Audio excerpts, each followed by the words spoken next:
Today we learned something we probably already knew. Deep down, Chuck Schumer was never serious. He was asked not once, not twice, but 3 times if he's willing to shut down the government because of what he claims to be an authoritarian rise within the United States. And every single time, he wouldn't answer the question because he doesn't believe it. If you actually thought America was turning into a dictatorship, you would do more than cry about Jimmy Kimmel. You would stop funding it. You would burn it to the ground, politically, of course. But they won't because Wall Street hates it, and those are the real bosses of our country. Stop pretending this is a democracy. Now look, I agree, shutting down the government is stupid. It costs more, it backfires, it drags the public through unnecessary pain. But if you're telling me we're living in extraordinary times and your only response is what happened to Kimmel, then I'm sorry, you're a fraud. And speaking on Kimmel, no, Kimmel isn't funny. Neither is Colbert, neither is Fallon. Forget it. It's all tired, smug monologues.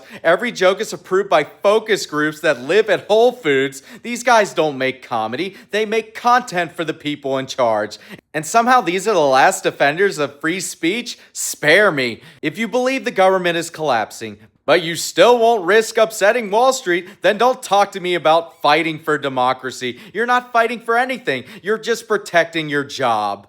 And yet, here's the funny part. Some of the elites are finally getting their comeuppance, ironically, through Trump. These tariffs alone cost companies billions of dollars. Remember, Trump said, "I am your retribution." And like it or not, for his voters, he is. I'm not saying that's a good thing, but when the elite in this country mock and dismiss the public for years, something will eventually rise in response. And eventually, the system they control will turn against them. And that's not a defense of Trump, it's a warning to the private sector. Get serious or it'll get worse. And speaking on this briefly, Jimmy Kimmel's joke about Charlie Kirk and MAGA and his supporters was not that bad. But they were looking for a reason. This is the moment that is politically charged. Half the country's gonna hate you anyways, no matter what you say. That's where we are politically. And Trump, he shouldn't meet with Chuck Schumer or Jeffries. Why? Because Schumer's just gonna vote yes anyways. What's the point in pretending?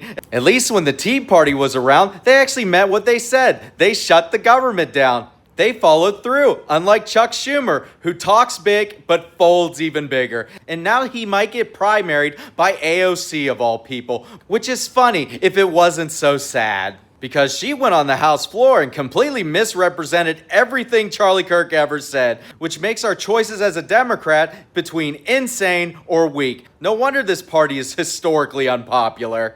We've been governed by careerists, performists, and clowns, while real power hides behind the curtain, and nobody left or right seems serious about fixing that. So until that changes, stop this talk about preserving democracy, because what we got right now isn't one.